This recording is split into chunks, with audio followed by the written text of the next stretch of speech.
54 বছর পার হলেও মুক্তি মেলেনি বেকারত্ব থেকে। দারিদ্র্যসীমার নিচে নামার ঝুঁকিতে 6 দেশের কোটির বেশি মানুষ। আয় বৈষম্য ঘোচাতে না পারলে ধরা দেবে না অর্থনীতির বিজয়।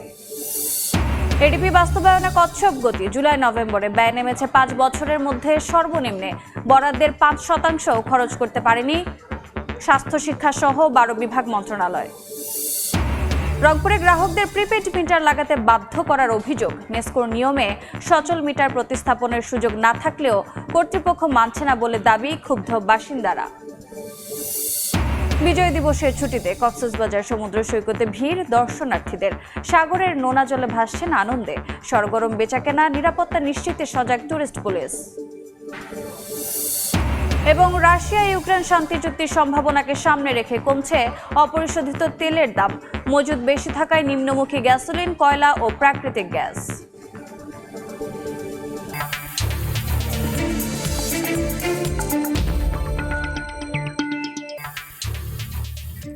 দেখছিলেন শিরোনাম। আমন্ত্রণ জানাচ্ছি দেশ ও দেশের বাইরের অর্থ বাণিজ্যের নানা খবর নিয়ে আমাদের নিয়মিত আয়োজন এ সময়ের বাণিজ্যে। আপনাদের সঙ্গে আছি আমি রোজা চৌধুরী। আজ মুক্তির দিন, আজ বিজয়ের দিন। মুক্তিযুদ্ধে জাতির মহাকাব্যিক বিজয়ের 55 বছরে বাংলাদেশ, যাদের রক্তে বিশ্ব মানচিত্রে স্বাধীন বাংলাদেশের অভ্যুদয় হয়েছিল, সেই বীর সন্তানদের গভীর শ্রদ্ধায় স্মরণ করছে জাতি। বিজয়ের ভোরে জাতীয় স্মৃতিসৌধে শ্রদ্ধা জানিয়েছেন রাষ্ট্রপতি মোহাম্মদ শাহাবুদ্দিন ও প্রধান উপদেষ্টা ডক্টর মোহাম্মদ ইউনূস। পূব আকাশে নতুন সূর্যোদয়ে এলো মুক্তির দিন। জাতির শ্রেষ্ঠ সন্তানদের বীরত্বে মহান বিজয়ের 55 বছরে বাংলাদেশ। যাদের রক্তে লেখা এই বিজয়, তাদের প্রতি শ্রদ্ধা জানাতে জাতীয় স্মৃতিসৌধে রাষ্ট্রপ্রধান মোহাম্মদ শাহাবুদ্দিন। সশস্ত্র সালাম, বিউগলে করুণ সুর আর ফুলেল শ্রদ্ধায় স্মরণ করলেন বীর শহীদদের।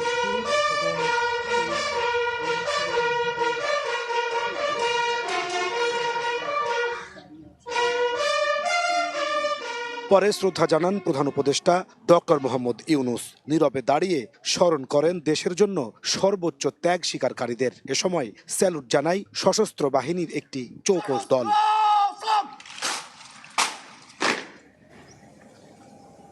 রাষ্ট্রপতি ও প্রধান উপদেষ্টার পর শ্রদ্ধা জানান প্রধান বিচারপতি ও উপদেষ্টা পরিষদের সদস্যরা। সরকারের 2 উপদেষ্টা বলেন, শহীদদের আকাঙ্ক্ষা পূরণে আগামী নির্বাচনের মাধ্যমে যাত্রা শুরু করবে গণতান্ত্রিক বাংলাদেশ। নির্বাচনের মাধ্যমে একটা ভিত্তি স্থাপন হবে, যে ভিত্তিটা গণতন্ত্রকে যেমন সুদৃঢ় করবে, তেমনি জনগণের কাছে সরকারকে জবাবদিহি করতে বাধ্য করবে এবং একটা বৈষম্যহীন শোষণমুক্ত সমাজ গড়ার যে স্বপ্নটা আমাদের এখনো রয়ে গেছে, অধরা রয়ে গেছে, সেটা আমরা পূর্ণতার দিকে নিয়ে যাওয়ার যাত্রাটা শুরু করতে পারব। আমাদের সে অসামান্য বীর মুক্তিযোদ্ধাদের অবদান, আমাদের দেশ গড়ার যে প্রত্যয়, সেগুলি সব মনে পড়ে এবং এই 16 ডিসেম্বরের যে প্রত্যয়, সেটা আমাদের মধ্যে ছিল দেখেই আমরা এই ঐতিহাসিক জুলাই গণ অভ্যুত্থানের মাধ্যমে বাংলাদেশকে পুনর্নির্মাণের একটা সুযোগ করে নিতে পেরেছি। রাষ্ট্রীয় আনুষ্ঠানিকতা শেষে জাতীয় স্মৃতিসৌধ উন্মুক্ত করে দেওয়া হয় সর্বসাধারণের জন্য। আগতরা বলছেন, বিজয়ের 54 বছরেও অর্জন হয়নি বীর শহীদদের কাঙ্ক্ষিত বাংলাদেশ, যার ধারাবাহিকতায় 2024 সালে এসেছে গণ অভ্যুত্থান। আগামী নির্বাচনের মধ্য দিয়ে নতুন এক গণতান্ত্রিক বাংলাদেশের যাত্রা সূচনা হবে বলেও প্রত্যাশা তাদের। নাজমুস সালেহী, সময় সংবাদ, সাভার, ঢাকা। মহান বিজয় দিবসে জাতির শ্রেষ্ঠ সন্তান 71-এর বীর শহীদদের শ্রদ্ধাভরে স্মরণ করছে জাতি। এই মুহূর্তে সাভারের জাতীয় স্মৃতিসৌধে আছেন শাতিলা শারমিন এবং ফারুক ভাইয়া রবিন। সরাসরি যাচ্ছে তাদের কাছে। আমন্ত্রণ জানাচ্ছি আরেকবার জাতীয় স্মৃতিসৌধে বিজয় দিবসের যে উদযাপন, আনন্দ উদযাপন, বিজয় উল্লাস, সেই উদযাপনকে নিয়ে সারা দিন ব্যাপী আমি রয়েছি শাতিলা শারমিন সময় টেলিভিশনের পর্দায় এবং আমার সহকর্মী ফারুক ভুইয়া রবিন। আমরা সরাসরি দেখানোর চেষ্টা করছি যে মানুষ, সাধারণ মানুষ থেকে শুরু করে রাজনৈতিক, সামাজিক, সাংস্কৃতিক যে সংগঠনগুলো রয়েছে এবং ভোরে যে রাষ্ট্রাচারটা হয়ে গেছে, অর্থাৎ রাষ্ট্রপতি মোহাম্মদ শাহাবুদ্দিন এবং প্রধান উপদেষ্টা ডক্টর মোহাম্মদ ইউনূস ফুল দিয়ে শ্রদ্ধা জানিয়ে বীর শহীদ শহীদদের প্রতি এই বিজয় দিবসের আসলে সূচনা করেছেন। এবং এছাড়া রাজধানী ব্যাপী কিংবা সারা দেশব্যাপী নানা ধরনের কর্মসূচি পালিত হয়েছে। আমাদের সবচেয়ে বড় একটি আয়োজন আমরা জানি, সেটি হচ্ছে যে তেজগাঁও থেকে এই বিজয় উপলক্ষে তোপধ্বনির ব্যবস্থা করে সামরিক বাহিনী। সেটি একটি দেখার বিষয় থাকে প্রতি বছরই, এইটার জন্য আমরা অপেক্ষা করি প্রতি বছর। এবং শহীদদের স্মরণে তাদের যে সাহস, তাদের যে ত্যাগ, তাদের যে তিতিক্ষা, তাদের যে আত্মদান, সেই আত্মদানকে স্মরণে রেখেই কিন্তু সবাই একভাবে এক মনে এক প্রাণে এক জাতি হিসেবে আজকে প্রার্থনা করছেন সেই অগ্রজদের স্মরণে, যাদের জন্য একটি দেশ, একটি পতাকা, একটি মানচিত্র পেয়েছে। রবিন, এই যে বিভিন্ন ব্যানার নিয়ে আসলে আসছেন সাধারণ মানুষ থেকে শুরু করে আসলে বিভিন্ন সংগঠনের, এবং একটা ফুল নিয়েও কিন্তু আমরা মানুষকে আসতে দেখছি, তাই না? শিশুদেরকে একটা ফুল ধরে আসতে দেখছি। এই যে বিজয়ের 54 বছর পরেও বিজয়কে স্মরণ করা, অগ্রজদের স্মরণ করা, বীরত্বকে স্মরণ করা, এর অনুভূতিটা আসলে আমরা ছোটবেলায় তো অন্যরকম করে পেয়েছিলাম, নাকি একই রকম রয়ে গেছে? না, কিছু জিনিস একেবারে যে শাশ্বত, ঠিক একইভাবে মানে বাঙালির বিজয়, ৭১ মুক্তিযুদ্ধ এবং তার মধ্য দিয়ে একটি স্বাধীন ভূখণ্ড পাওয়া, সেটিও কিন্তু আমাদের কাছে একটি যে শাশ্বত বিষয়। একটি বিষয় আপনাদেরকে যদি বলি, যে এই যে আমার পেছনে যে জাতীয় স্মৃতিসৌধ কিংবা লাল সবুজের পতাকা দেখি, এই যে একটি যে অর্জন লাল সবুজের পতাকা এবং যে একটি স্বাধীন ভূখণ্ড, এটি কিন্তু আমাদের একটি গৌরবময় অধ্যায়। ঠিক একই সঙ্গে এর পেছনে কিন্তু রয়েছে একটি বেদনা বিধুর অধ্যায়ও, কারণ আমরা জানি এর পেছনে আমাদেরকে দীর্ঘ ত্যাগ তিতিক্ষার মধ্য দিয়ে কিন্তু এই স্বাধীনতা, এই ভূখণ্ড এবং এই মানচিত্র, এই পতাকা পেতে হয়েছে। এর জন্য যেমন দীর্ঘ 23 বছর পাকিস্তানিদের শাসন শোষণের বিরুদ্ধে লড়াই সংগ্রাম করতে হয়েছে, ঠিক একইভাবে 1971 সালে মাত্র 9 মাসে 30 লক্ষ মানুষের রক্ত দিতে হয়েছে, 2 লক্ষ মা বোনের সম্ভ্রমের বিনিময়ে কিন্তু এসেছে এই স্বাধীনতা, এই পতাকা। অর্থাৎ এই পতাকার মধ্যে কিন্তু লেগে আছে 30 লাখ মানুষের রক্তের ছাপ। তো এই যখন এত বড় ত্যাগ, তখন স্বাভাবিকভাবে আমরা মানে যে শ্রদ্ধার জায়গাটা, সেই জায়গাটা কিন্তু মানে অন্য যে কোনো জাতির তুলনায় কিন্তু আমাদের অনুভূতি কিংবা আমাদের আবেগ একটু বেশি থাকাটাই কিন্তু যে স্বাভাবিক, কারণ এর পিছনে আমরা যে ত্যাগ দিয়েছি সেটা কিন্তু পৃথিবীর ইতিহাসে একদম বিরল। এবং সবচেয়ে বড় কথা হলো, আমরাই কিন্তু যে স্বাধীনতার ঘোষণাপত্রের মধ্য দিয়ে একটি যে স্বাধীন সরকার গঠন করে তারপর যে মুক্তি সংগ্রামে নেমে পড়া, মুক্তিযুদ্ধ করা এবং তার মাধ্যমে বিজয় অর্জন করা, সেটি কিন্তু পৃথিবীর ইতিহাসে একটি বিরল অধ্যায়। এবং এর কারণে কিন্তু বাঙালি জাতি হিসেবে, বাঙালিকে বলা হয় আবেগপ্রবণ জাতি, কিন্তু এই আবেগের কারণেই কিন্তু 9 মাসে এই দেশটি স্বাধীন হয়েছিল। এবং এই আবেগের কারণেই আমরা একটি 24-এ গণঅভ্যুত্থান দেখেছি, আমরা 90-এ স্বৈরশাসন বিরোধী আন্দোলন দেখেছি। তো এই আবেগগুলো এক একটা মোড়ে মোড়ে বাঙালির ইতিহাসকে পরিবর্তন করেছে। বাংলাদেশের এই যে আবেগ, এই আবেগকে ধরে উন্নত সমৃদ্ধ একটি ভবিষ্যৎ হোক, সেই প্রত্যাশা করছেন কিন্তু এখানে ছুটে আসা মানুষেরা। এখন এই সময় ছিল, আমার হাতে এই সর্বশেষ। আবারও আমরা দুইজন যোগ দিব সরাসরি জাতীয় স্মৃতিসৌধ থেকে আপনাদের সর্বশেষ খবর জানাতে। সরাসরি যুক্ত ছিলাম জাতীয় স্মৃতিসৌধে। 54 বছর তলাবিহীন ঝুড়ি থেকে পরিপক্ক এক রাষ্ট্র, বারবার হোঁচট খেয়েও উন্নয়নশীল দেশের চূড়ান্ত স্বীকৃতির মাত্র 1 বছর দূরত্বে দাঁড়িয়ে বাংলাদেশ।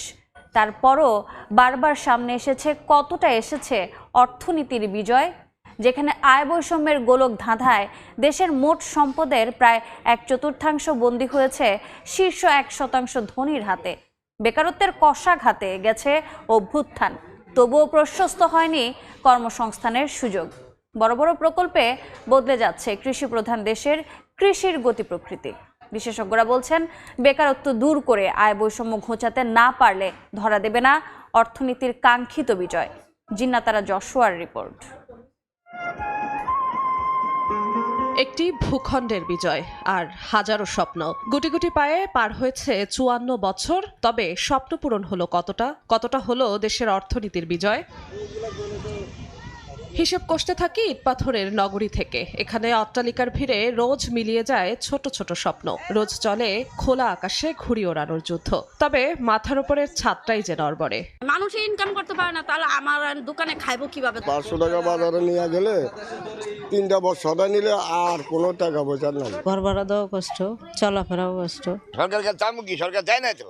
এই এলাকাতে ফিরতে থাকে না। বড় বড় প্রকল্পে স্বস্তি মিলেছে নগরবাসীর। মেট্রো রেল মতিঝিল থেকে উত্তরায় নিয়ে যায় মাত্র 35 থেকে 40 মিনিটে। আবার একই শহরে 3 বেলা খাদ্যের নিশ্চয়তা পেতে 1.5-2 ঘন্টা অনায়াসেই কেটে যায় টিসিবির লাইনে দাঁড়িয়ে। 10টা থেকে এখন 11টার উপরে বাজে, এতক্ষণ দাঁড়াইছি। ব্যয় হয়েছে কিন্তু আমাদের আয় হয় না আর কি, বাড়ে না। বাজারে যদি দাম যদি কম থাকতো তাহলে আমরা কেন না থেকে মাল নিতাম না কোনো।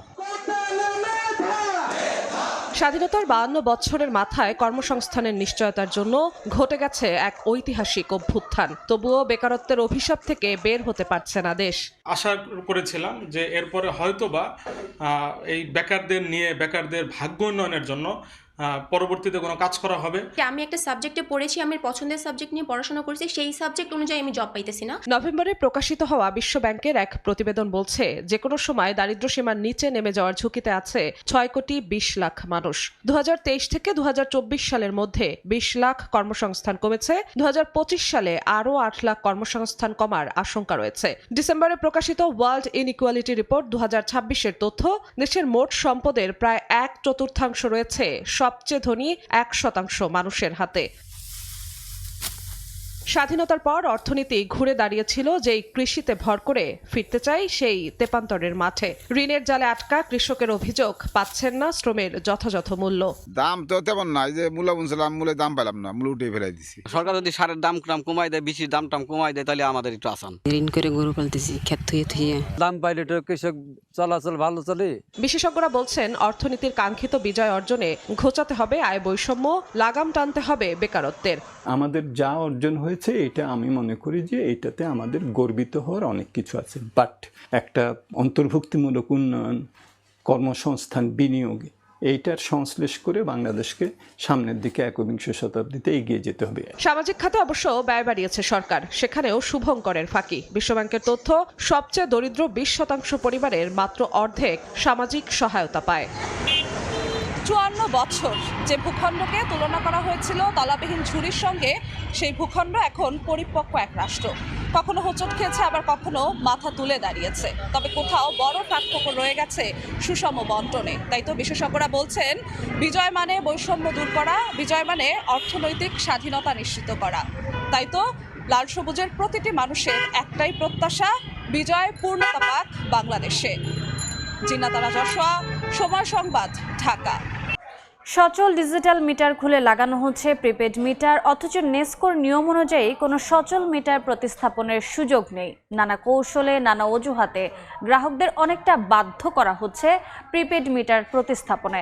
এসব মিটার বন্ধে উত্তরাঞ্চল জুড়ে আন্দোলন চললেও আমলে নিচ্ছে না কর্তৃপক্ষ। আন্দোলনকারীরা বলছেন বিগত সরকারের লুটপাটের এই প্রকল্প বন্ধ করতে হবে অবিলম্বে। শাকিল মাহমুদের ছবিতে নাজমুল ইসলাম নিশাতের রিপোর্ট। ডোমার পৌরসভার ময়দানপাড়ায় 2 দিনে 300টি প্রিপেইড মিটার প্রতিস্থাপন করেছে নেসকো। একই সঙ্গে আগের সচল ডিজিটাল মিটারও খুলে নিয়ে গেছে। গ্রাহকরা প্রতিবাদ করলেও তা আমলে নেয়নি নেসকো কর্তৃপক্ষ।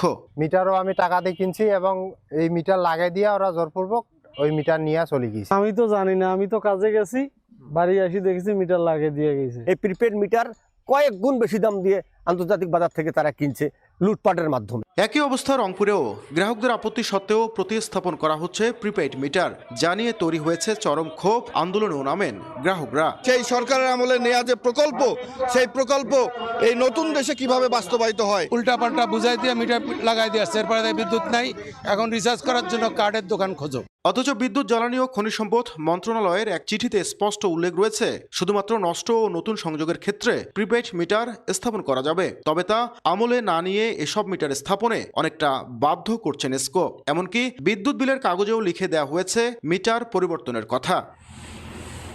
বিষয়টি জানতে রংপুর নেসকো অফিসের একজন কর্মকর্তার দ্বারস্থ হই। তবে ক্যামেরায় সরাসরি কথা না বললেও জানান এটি উচ্চ পর্যায়ের সিদ্ধান্ত। এটা বলা হয়েছে যে শুধুমাত্র এই প্রিপেড মিটার ধারাই ওটা পরিবর্তন করতে হবে, আর যেটা মানুষের বাসায় আছে সেটা আমরা মানুষের সাথে কথা বলে পরিবর্তন করব। আন্দোলনকারীরা বলছেন গ্রাহকদের জিম্মি করে এই ধরনের প্রকল্প গণবিরোধী। প্রিপেড মিটার স্থাপনের জন্য যে মরিয়া হয়ে উঠেছে আমরা বলছি যে কার স্বার্থে জবরদস্তিমূলক কায়দায় নেস্কো কর্তৃপক্ষ এভাবে এটি পারে না। বিদ্যুৎ জ্বালানি ও খনিজ সম্পদ মন্ত্রণালয়ের প্রচারিত বিজ্ঞাপনে প্রিপেইড মিটার ব্যবহারে গ্রাহকদের জন্য সাশ্রয়ী হওয়ার কথা বললেও 1 নম্বরে বলা আছে পোস্টপেড এবং প্রিপেইড মিটারে বিদ্যুৎ খরচ একই সঙ্গে প্রতি মাসে সিঙ্গেল ফেজে 40 টাকা এবং 3 ফেজে 250 টাকা হারে মিটার ভাড়া কর্তন করা হবে। তবে তা কতদিন কর্তন করা হবে তার কোনো সময় নির্ধারণ করা হয়নি। নাজমুল ইসলাম নিশাত, সময় সংবাদ, রংপুর। প্রাতিষ্ঠানিক সুশাসন নিশ্চিত করায় পুঁজিবাজারে তালিকাভুক্ত 43 প্রতিষ্ঠানকে 12তম কর্পোরেট গভর্নেন্স এক্সিলেন্স অ্যাওয়ার্ড দিল institute of chartered secretaries of Bangladesh ICSB। এ উপলক্ষে সোমবার সন্ধ্যায় রাজধানীর হোটেল সোনারগাঁওয়ে এক অনুষ্ঠানের আয়োজন করা হয়, যেখানে উপস্থিত ছিলেন বাণিজ্য উপদেষ্টা শেখ বশির উদ্দিন, বাংলাদেশ ব্যাংকের governor doctor Ahsan H Mansur, প্রধান উপদেষ্টার আন্তর্জাতিক বিষয়ক বিশেষ দূত লুৎফি সিদ্দিকী সহ সরকারি বেসরকারি পর্যায়ের ঊর্ধ্বতন কর্মকর্তারা। এ সময় বাণিজ্য উপদেষ্টা বলেন, এই অ্যাওয়ার্ড কেবল একটি স্বীকৃতি নয়, এটি উত্তম কর্পোরেট গভর্নেন্স চর্চার মানদণ্ড। আর ICSBর এ ধরনের উদ্যোগ প্রাতিষ্ঠানিক সুশাসন নিশ্চিতে বড় ভূমিকা রাখবে বলে জানান বাংলাদেশ ব্যাংকের গভর্নর। আয়োজনে সভাপতিত্ব করেন ICSBর প্রেসিডেন্ট হোসনে সাদাত। এই আয়োজনের মিডিয়া পার্টনার ছিল সময় মিডিয়া লিমিটেড। 5 মাস ধরে মন্থর গতিতে চলছে বার্ষিক উন্নয়ন প্রকল্প এডিপির বাস্তবায়ন। চলতি অর্থবছরে জুলাই-নভেম্বরে ব্যয় হয়েছে বরাদ্দের মাত্র 12.5%। এই হার গেল 5 বছরের একই সময়ের হিসাবে সর্বনিম্ন। এ সময় খাদ্য মন্ত্রণালয় সবচেয়ে বেশি ব্যয় করলেও খরচের খাতা বন্ধই থেকে গেছে সংসদ সচিবালয় বিভাগের। আর 5% খরচ করতে পারেনি স্বাস্থ্যসেবা, স্বাস্থ্য শিক্ষা, বেসামরিক বিমান সহ 12টি বিভাগ মন্ত্রণালয়। এটিপি বাস্তবায়নে গতি ফেরানোর পাশাপাশি বৈদেশিক ঋণ পরিশোধের বোঝা কমাতে প্রকল্প বাছাইয়ের কৌশলে হওয়ার পরামর্শ অর্থনীতিবিদদের। MS আরিফিনের report. অর্থনৈতিক নানা সংস্কার আর গেল সরকারের রাজনৈতিক বিবেচনায় নেয়া প্রকল্পে কাটছাটের প্রভাবে গতিমন্থর দেশের উন্নয়ন কর্মকাণ্ড, যার স্পষ্ট প্রতিফলন সরকারের বার্ষিক উন্নয়ন কর্মসূচি এডিবিতে বরাদ্দ দেয়া অর্থ ব্যয়ের হিসাবে। চলতি অর্থবছরের প্রথম 5 মাস জুলাই থেকে নভেম্বরে এডিপিতে বরাদ্দ দেয়া অর্থ ব্যয় হয়েছে 11.75%, যা আগের অর্থবছরের একই সময়ে ছিল 12.29%। এর আগের 3 অর্থবছরে প্রথম 5 মাসে এডিপি বাস্তবায়নের হার ছিল 17.06, 18.41 ও 18.61%। বাস্তবায়ন পরিবীক্ষণ ও মূল্যায়ন বিভাগ IMEDর সবশেষ প্রতিবেদন বলছে, প্রথম 5 মাসে সরকারের মন্ত্রণালয় ও বিভাগগুলো ব্যয় করেছে 28,043,42,00,000 টাকা। এর আগে 2024-25 অর্থবছরে একই সময়ে ব্যয় হয়েছিল 34,214,55,00,000 টাকা। টাকার অঙ্কে ব্যয় কমেছে 18%। এ সময়ে মোট বরাদ্দের 132.78% ব্যয় করে সর্বোচ্চ খরচের তালিকায় রয়েছে খাদ্য মন্ত্রণালয়, আর 44.05% ব্যয় করে দ্বিতীয় সর্বোচ্চ স্থানে রয়েছে বাস্তবায়ন পরিবীক্ষণ ও মূল্যায়ন বিভাগ। ব্যয়ের তালিকায় তৃতীয় অবস্থানে আছে মন্ত্রিপরিষদ বিভাগ, আর 1% খরচ করতে পারেনি সচিবালয় বিভাগ। 5%-এর নিচে খরচ করেছে 12 বিভাগ মন্ত্রণালয়। বিনিয়োগ ও কর্মসংস্থানের স্বার্থে এডিপি বাস্তবায়নে গতি ফেরানোর পাশাপাশি বৈদেশিক ঋণ পরিশোধের বোঝা কমাতে প্রকল্প বাছাইয়ে কৌশলী হওয়ার পরামর্শ অর্থনীতিবিদদের। বিগত সরকারের আমলে যে প্রকল্পগুলো নেওয়া হয়েছে, বৈদেশিক ঋণ নিয়ে যে প্রকল্পগুলো নেওয়া হয়েছে, দ্বিপক্ষীয় ঋণ নিয়ে যে প্রকল্পগুলো নেওয়া হয়েছে, সেই প্রকল্পগুলো অত্যধিক ব্যয়বহুল প্রকল্প ছিল এবং সেই প্রকল্প থেকে কিন্তু আপনার এক্সপেক্টেড রিটার্নও এখন আসতেছে না। সুতরাং এখন যে প্রকল্পগুলো নেওয়া হবে বা নেওয়া উচিত, সেই প্রকল্পগুলো কিন্তু আপনার যাচাই বাছাই করে আপনার পরিবেশগত দিক, আপনার অর্থনৈতিক দিক, আপনার সামাজিক দিক সবকিছু বিবেচনা করেই কিন্তু প্রকল্পগুলো নির্ধারণ করা উচিত। চলতি অর্থবছরে 1,198টি প্রকল্প বাস্তবায়নে এডিপিতে বরাদ্দ দেওয়া হয়েছে 2,38,695 কোটি টাকা। MS আরিফিন, সময় সংবাদ, ঢাকা। বিজয় দিবসের ছুটিতে কক্সবাজারে বেড়েছে পর্যটকদের আনাগোনা। সাগরের নোনা জলে গা ভাসিয়ে আনন্দে মেতেছেন তারা। বিস্তারিত জানাতে এই মুহূর্তে সৈকতের সুগন্ধা পয়েন্টে আছেন সহকর্মী সুজাউদ্দিন রুবেল। সরাসরি যাচ্ছি তার কাছে। মহান বিজয় দিবস, এই বিজয় দিবসকে কেন্দ্র করে যেহেতু সরকারি ছুটি রয়েছে, সেই ছুটিকে কেন্দ্র করে বিশ্বের দীর্ঘতম সমুদ্র সৈকতে দেশের দূর দূরান্ত থেকে ছুটে এসেছে হাজারো মানুষ। এসব মানুষের যে মিলন মেলা, সেটি কক্সবাজার সাগর তীরে এখন আসলে লক্ষ্য করা যাচ্ছে।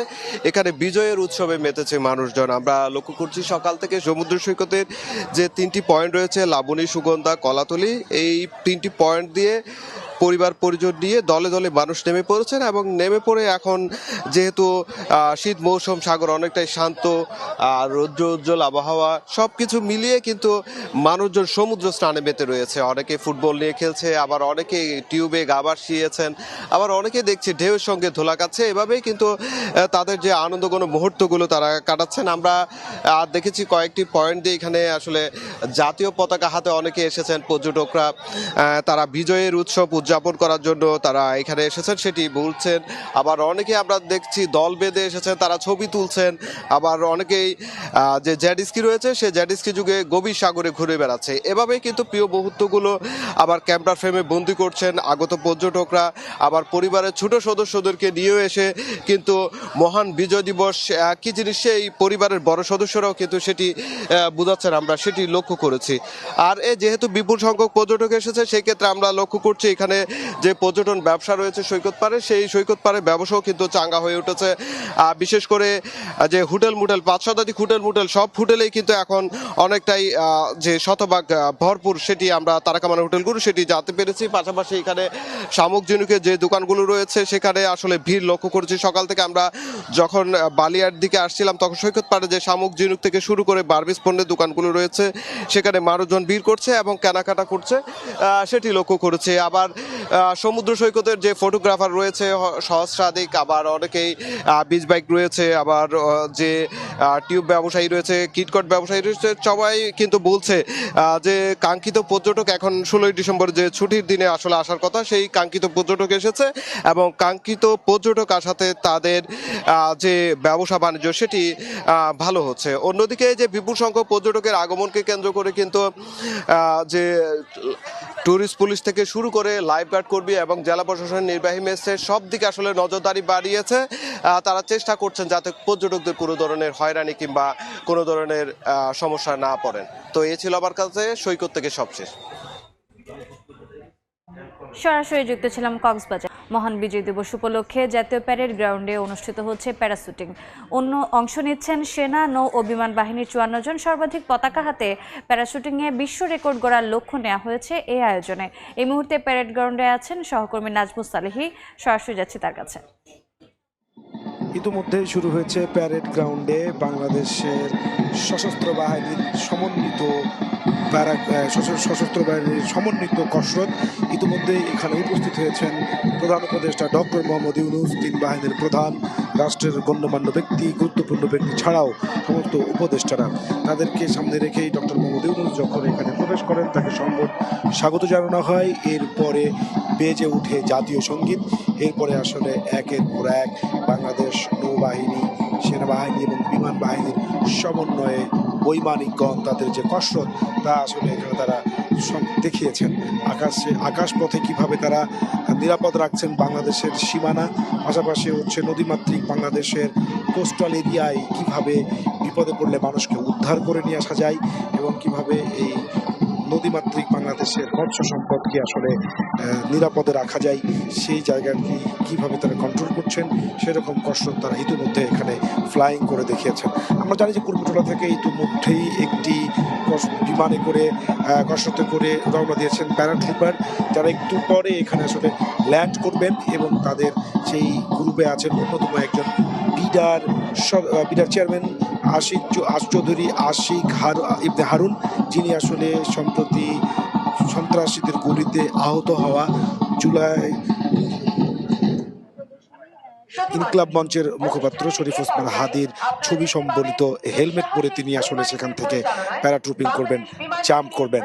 সেই দৃশ্যগুলো আসলে এখন যেহেতু শুরু হয়েছে, প্রাথমিকভাবে আমরা দেখলাম যে একেবারে বাংলাদেশ বিমানের অত্যাধুনিক সমন্বিত বাহিনীর উদ্যোগে অত্যাধুনিক কসরত এখানে, এবং কিভাবে দুর্গত এলাকায় তাদেরকে আক্রান্ত মানুষকে উদ্ধার করা হবে এবং কিভাবে সেখানে চিকিৎসা সামগ্রী পৌঁছে তাদেরকে চিকিৎসা নিশ্চিত করা হবে, সেই রকম একটি ইতিমধ্যেই আমরা দেখেছি সেরকম একটি কসরত আমরা দেখেছি। এবং এখানে আরো অনেক ধরনের কসরত রয়েছে, বিশেষ করে যুদ্ধ জয়ের কৌশল এবং স্থলে এবং জলস্থলে কিভাবে সেনাবাহিনীর দেশের স্বাধীনতা সার্বভৌমত্ব রক্ষায় কী ধরনের ভূমিকা পালন করছে এবং সেনাবাহিনীর সক্ষমতা থেকে শুরু করে সেনাবাহিনীর পারদর্শিতা এবং সেনাবাহিনীর আধুনিকায়নে কী কী যন্ত্র, কী ধরনের বিমান সেখানে ইতিমধ্যেই যোগ দিয়েছে তার সব কিছু দেখানো হবে। দেখছেন যে এখান থেকে উড়ে যাচ্ছে বিমান এবং বাংলাদেশের যে পতাকার রং তা ছড়িয়ে এগিয়ে আসছে 3টি বিমান। আমরা দেখছি যে 3টি বিমান এগিয়ে আসছে এবং সেখানে এক নান্দনিক দৃশ্য তৈরি হয়েছে। সবুজ লালের পতাকা এই বিমানগুলো উড়ে যাচ্ছে, সেগুলো হচ্ছে যুদ্ধ বিমান। এই যুদ্ধ বিমান আসলে বাংলাদেশের শত্রুকে আঘাত করার যেমন সক্ষমতা রাখে, তেমনি বাংলাদেশের সীমান্ত রক্ষায় অতন্ত্র প্রহরীর মতো তারা আসলে পালন করছে দায়িত্ব। এখানে নানা ধরনের কসরত দেখানো হবে সেনা সমন্বিতভাবে। এইটিতে সেনাবাহিনী, নৌবাহিনী এবং বিমান বাহিনীর বিভিন্ন কসরত আমরা দেখতে পাচ্ছি। এখানে ফ্লাইং পাস দেখতে পাচ্ছেন যে আরো 4টি বিমান সামনের দিকে এগিয়ে আসছে। এই বিমানে আমরা দেখতে পাচ্ছি না অত্যাধুনিক বিমান বলা হচ্ছে, এই বিমান দিয়ে আসলে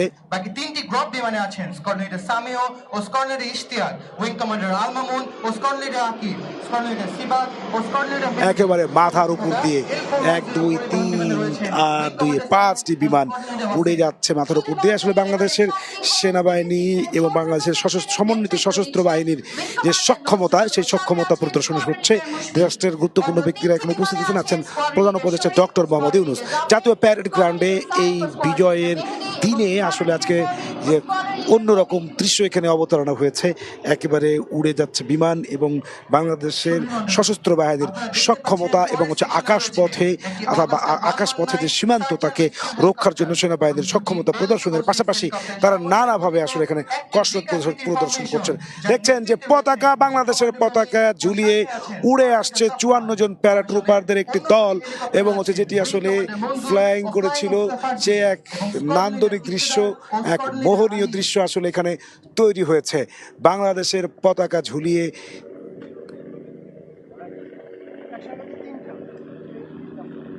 এই ছিল আমার কাছে জাতীয় প্যারেড গ্রাউন্ড থেকে সর্বশেষ। ক্ষমা চাওয়ার পরও ব্রিটিশ গণমাধ্যম বিবিসির বিরুদ্ধে মানহানির মামলা করেছেন মার্কিন প্রেসিডেন্ট ডোনাল্ড ট্রাম্প। পাশাপাশি এই মামলায় অন্তত $5 বিলিয়ন ক্ষতিপূরণ দাবি করেছেন ট্রাম্প। ট্রাম্পের অভিযোগ, বিবিসি 2021 সালে যুক্তরাষ্ট্রের ক্যাপিটল হিলে দাঙ্গার আগে ট্রাম্পের 6 জানুয়ারির দেয়া একটি বক্তৃতার সম্পাদিত ভিডিও প্রকাশ করে মানহানি করেছে। এর আগে এই ঘটনায় মার্কিন প্রেসিডেন্টের কাছে ভুল স্বীকার করে ক্ষমা চেয়েছিল ব্রিটিশ গণমাধ্যমটি, তবে ক্ষতিপূরণ দিতে অস্বীকার করেছিল তারা। গণমাধ্যমটির বিরুদ্ধে মামলার পর এর কোনো আইনগত ভিত্তি নেই বলে দাবি করেছে বিবিসি। যুক্তরাষ্ট্রে এবার ফেন্টানাইলকে ব্যাপক ধ্বংসের অস্ত্র ঘোষণা করলেন প্রেসিডেন্ট ডোনাল্ড ট্রাম্প। স্থানীয় সময় সোমবার হোয়াইট হাউসে এই নিয়ে নির্বাহী আদেশ জারি করেছেন তিনি। জানান, মেক্সিকো, কানাডা ও চীনের সঙ্গে শুল্ক বাড়ানোর পেছনে মূল কারণই এর মাদক কারবার। বৃহস্পতিবার হোয়াইট হাউসের ওভাল অফিসে ট্রাম্প জানান, তিনি ইতিহাস সৃষ্টিকারী একটি নির্বাহী আদেশে ফেন্টানাইলকে অস্ত্র হিসেবে শ্রেণীবদ্ধ করেছেন। তিনি বলেন, আনুষ্ঠানিকভাবে ফেন্টানাইলকে ব্যাপক ধ্বংসের অস্ত্র হিসেবে ঘোষণা করা হলো। ট্রাম্প আরও জানান, সামুদ্রিক পথে যুক্তরাষ্ট্রে প্রবেশ করা মাদক এখন 94% কমে গেছে। তিনি বলেন, এবার তারা স্থলপথে তাদের ধরতে শুরু করবে। তিনি চালানগুলোকে সরাসরি যুক্তরাষ্ট্রের সামরিক হুমকি হিসেবে আখ্যায়িত করেছেন এবং তিনি আরও বলেন, এখন দেশের শত্রু হিসেবে আইনিভাবে ঘোষিত এই মাদক। নাদিম মারজান, সময় সংবাদ।